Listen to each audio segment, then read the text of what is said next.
मेरे चैनल को सब्सक्राइब करें और बेल आइकन को ज़रूर दबाएं। Hello friends, welcome to my channel. आप सभी का मेरे चैनल में बहुत बहुत स्वागत है। मैं खुशबू गुप्ता आज आप सभी के साथ सीटेट का सेकंड पेपर जो कि दिसंबर 2019 में हुआ था, उसका सोशल साइंस या सोशल स्टडी, सामाजिक विज्ञान या सामाजिक अध्ययन, आज मैं पेपर सॉल्व करवाऊंगी। यदि आप मेरे चैनल पर नए हैं तो मेरे चैनल को जरूर सब्सक्राइब कर लें, जिससे और साथ ही साथ बेल आइकन को जरूर प्रेस करें, जिससे मैं जो भी वीडियो डालूं वो आप तक पहले पहुंच सके। चलिए स्टार्ट करते हैं। क्वेश्चन नंबर 69 जिसमें है भूगोल की वह शाखा जो विशिष्ट मानव जनसंख्या की संरचना के विषय से संबंधित है कहलाती है। मतलब भूगोल की ज्योग्राफी की वह शाखा जो विशिष्ट मानव जनसंख्या की संरचना के विषय से संबंधित है। मतलब मानव जनसंख्या की संरचना के विषय से संबंधित है, उसको हम लोग क्या कहलाती है। फर्स्ट है जनसांख्यिकी, सेकंड है मानव भूगोल, थर्ड है नगरीय भूगोल, फोर्थ है जैव भूगोल। तो यहाँ पे हम बात कर रहे हैं विशिष्ट मानव जनसंख्या की संरचना के विषय से संबंधित है, तो ये आंसर जो होगा इसका जनसांख्यिकी होगा। 69 का फर्स्ट ऑप्शन जो होगा वो सही होगा। नेक्स्ट क्वेश्चन पे आते हैं। क्वेश्चन नंबर 70 जिसमें दिया है अभिकथन ए, सूर्य गुजरात में अरुणाचल प्रदेश से लगभग 2 घंटे बाद अस्त होता है। सेकंड है कारण आर, अरुणाचल प्रदेश गुजरात की तुलना में उच्च अक्षांश पर स्थित है। ये दो विकल्प दिए गए हैं ए और आर, जिसमें से सही विकल्प का चयन करना है। तो फर्स्ट ऑप्शन है ए सत्य है, आर गलत है, और आर असत्य है। सेकंड है ए असत्य है, आर सत्य है। थर्ड है ए और आर दोनों सत्य हैं और आर ए का स्पष्ट करता है, आर ए को स्पष्ट करता है। फोर्थ है ए और आर दोनों सत्य है लेकिन आर ए को स्पष्ट नहीं करता है। तो क्वेश्चन मेरा दिया है कि सूर्य गुजरात में अरुणाचल प्रदेश से लगभग 2 घंटे बाद अस्त होता है। अरुणाचल प्रदेश गुजरात की तुलना में उच्च अक्षांश पर स्थित है। ये दोनों ही कथन जो है वो सही है, क्योंकि सूर्य जो होता है गुजरात में अरुणाचल प्रदेश से लगभग 2 घंटे बाद ही अस्त होता है और अरुणाचल प्रदेश जो होता है गुजरात की तुलना में उच्च अक्षांश पर स्थित है। पर आर जो है वो का ए को स्पष्ट नहीं कर रहा, अर्थात आर का जो कारण है वो इस अभिकथन को स्पष्ट नहीं कर रहा है। इसलिए इसका आंसर ए जो होगा, फोर्थ जो होगा वो सही होगा कि आर और ए दोनों सत्य हैं लेकिन आर ए को स्पष्ट नहीं कर रहा है। 70 का फोर्थ ऑप्शन जो होगा वो सही होगा। नंबर 71 में दिया है निम्नलिखित में से कौन सा ऊर्जा का गैर परंपरागत स्रोत है। ऊर्जा का गैर परंपरागत स्रोत है तो 2 स्रोत होते हैं, एक परंपरागत और एक गैर परंपरागत। तो यहाँ पे है फर्स्ट ऑप्शन है सौर ऊर्जा, सेकंड है कोयला, थर्ड है ईंधन, फोर्थ है प्राकृतिक गैस। तो ऊर्जा का गैर परंपरागत स्रोत जो होता है वो सौर ऊर्जा होता है, इसलिए 71 का फर्स्ट ऑप्शन जो होगा वो सही होगा। नेक्स्ट क्वेश्चन आते हैं क्वेश्चन नंबर 72 जिसमें दिया है विशेष रूप से निर्मित टैंकों और तालाबों में मछली का प्रजनन कहलाता है। यहाँ पे हम बात कर रहे हैं मछली का प्रजनन से। तो फर्स्ट है हार्टिकल्चर, सेकंड है पीसीकल्चर, थर्ड है सेरीकल्चर और फोर्थ है विटीकल्चर। तो मछली का जो प्रजनन होता है वो पीसीकल्चर के अंतर्गत आता है। ये बहुत ही इंपॉर्टेंट क्वेश्चन है जो कई बार एग्जाम में पूछा गया है, इसलिए 72 का सेकंड ऑप्शन जो होगा वो सही होगा।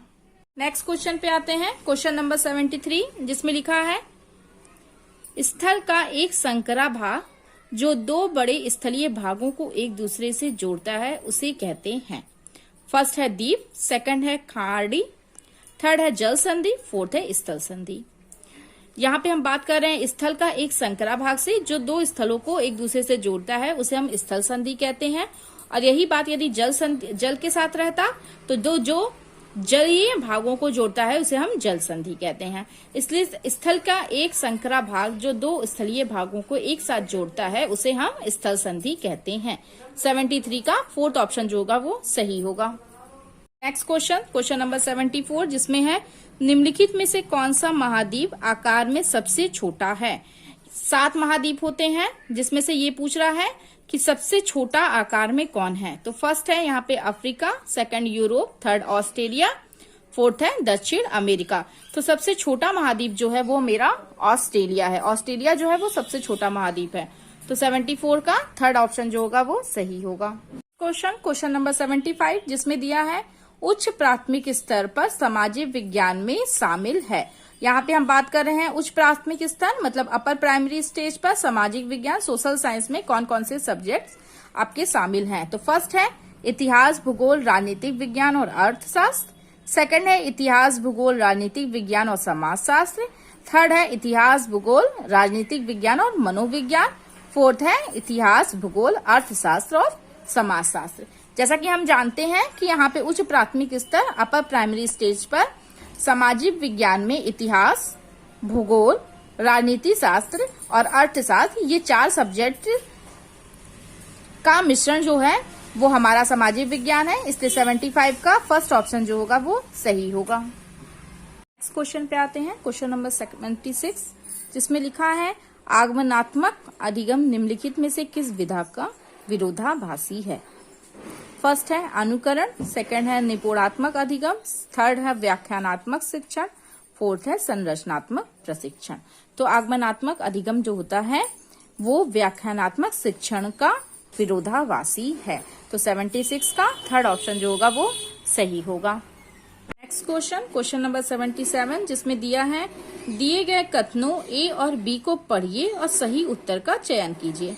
जिसमें कथन ए है आलोचनात्मक सोच धारणाओं के निर्माण तथा विचारों के अनुप्रयोग और विस्तार को बढ़ावा देती है। सेकंड है यह दूसरों के तर्कों और विश्वासों को समझने और मूल्यांकन करने में मदद नहीं करती है। तो इसमें क्या है, फर्स्ट ए क्या है, आलोचनात्मक सोच जो होता है वो धारणाओं के निर्माण में तथा विचारों के अनुप्रयोग और विस्तार को बढ़ावा देती है, जो कि सही है क्योंकि ये इसके विस्तार को बढ़ावा देती है। सेकंड में जो बी में दिया है यह दूसरों के तर्क और विश्वासों को समझने और मूल्यांकन करने में मदद नहीं करती है, ये भी गलत है क्योंकि ये हमेशा मदद करती है। इसलिए इसका आंसर जो होगा वो थर्ड सही होगा कि ए सत्य है और बी असत्य है। नेक्स्ट क्वेश्चन पे आते हैं, क्वेश्चन नंबर 78, जिसमें दिया है अनुभव जन साक्ष्य क्या है। फर्स्ट ऑप्शन है मैट्रिक इकाइयों में मापे गए आंकड़े। सेकंड है आंकड़ों के संग्रह के विश्वसनीय तरीकों का उपयोग कर एकत्रित आंकड़े। थर्ड है इंद्रियों के माध्यम से वास्तविक दुनिया में एकत्रित आंकड़े।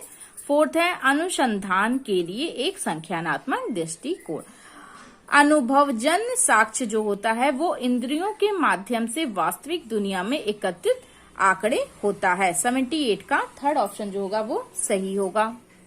क्वेश्चन 79, जिसमें है भौतिक विशेषताओं के मॉडल प्रकृतियां शिक्षण के लिए सबसे अधिक उपयोगी है।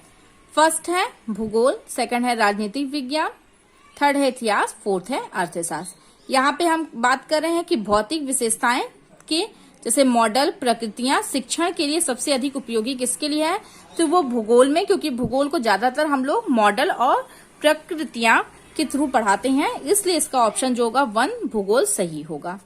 नेक्स्ट क्वेश्चन आते हैं, क्वेश्चन नंबर 80, जिसमें लिखा है स्थानीय समाचार पत्र से मौसम की जानकारी का संग्रह किस प्रकार का स्रोत है। फर्स्ट है द्वितीयक, सेकंड है प्राथमिक, थर्ड है तृतीयक, फोर्थ है प्राथमिक और तृतीयक दोनों। तो स्थानीय समाचार पत्र जो होते हैं जिसमें मौसम की जानकारी का संग्रह है वो द्वितीयक स्रोत के अंतर्गत आता है, इसलिए 80 का ऑप्शन 1 जो होगा वो सही होगा। नेक्स्ट क्वेश्चन नंबर 81, जिसमें लिखा है सीखने की अक्षमता वाले शिक्षार्थी किस प्रकार की कक्षा में अन्य छात्रों के साथ सीखते हैं। सीखने की अक्षमता वाले शिक्षार्थी मतलब जो सीखने में सक्षम ना हो ऐसे शिक्षार्थियों को किस प्रकार की कक्षा में अन्य छात्रों के साथ सीखते हैं। फर्स्ट है समावेशी, सेकंड है आधुनिक, थर्ड है अन्य, फोर्थ है विशेष। तो समावेशी शिक्षा से मेरा तात्पर्य एक ऐसी शिक्षा से है जिसमें सभी विद्यार्थियों का, चाहे वो समान हो या विशिष्ट हो, सभी विद्यार्थियों को एक साथ शिक्षा दी जाती है। इसलिए इसका आंसर जो होगा वो समावेशी सही होगा। 81 का 1 ऑप्शन जो होगा वो सही होगा। नेक्स्ट क्वेश्चन, निम्नलिखित सिद्धांत किसने दिया है?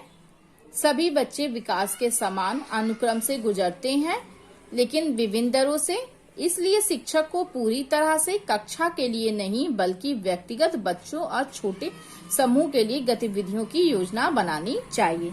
जिसमें 4 ऑप्शन दिए हैं। फर्स्ट है J.H. बेल, सेकंड है J. पियाजे, थर्ड है C.L. ओगडेन, फोर्थ है D.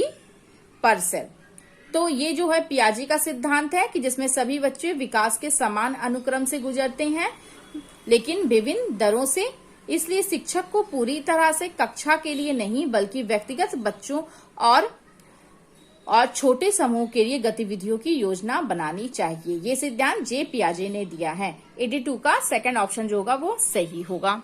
नेक्स्ट क्वेश्चन आते हैं, क्वेश्चन नंबर 83, जिसमें दिया है कक्षा में सहकारी शिक्षा को बढ़ावा देने के लिए एक शिक्षक को क्या चाहिए? सहकारी शिक्षा की बढ़ावा की हम बात यहाँ पे कर रहे हैं। तो फर्स्ट ऑप्शन है काम करने के लिए कक्षा को छोटे समूह में विभाजित कर देना। सेकंड है परियोजना को करने के लिए उन्हें विभिन्न स्रोतों को प्रदान करना। थर्ड है छात्रों को बहस व चर्चाओं में लगाना।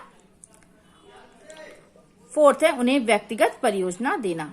तो कक्षा में सहकारी शिक्षा को बढ़ावा देने के लिए एक शिक्षक को करना चाहिए छात्रों को बहस व चर्चाओं में लगाना, मतलब किसी टॉपिक्स पे वो अपने वाद विवाद प्रतियोगिता करवाना, जिससे वो अपनी बातों को रख सके और उस विषय पे ज्यादा से ज्यादा चर्चा कर सके, जिससे उन्हें ज्यादा से ज्यादा जानकारी मिले। तो इसलिए 83 का थर्ड ऑप्शन जो होगा वो सही होगा। क्वेश्चन है एक आत्मनिर्देशित आत्म अनुशासित सोच जो एक उचित तरीके से गुणवत्ता के उच्चतम स्तर पर तर्क करने का प्रयास होती है उसे कहते हैं। फर्स्ट है बुद्धिमान सोच, सेकंड है अमूर्त सोच, थर्ड है आलोचनात्मक सोच, फोर्थ है जटिल सोच।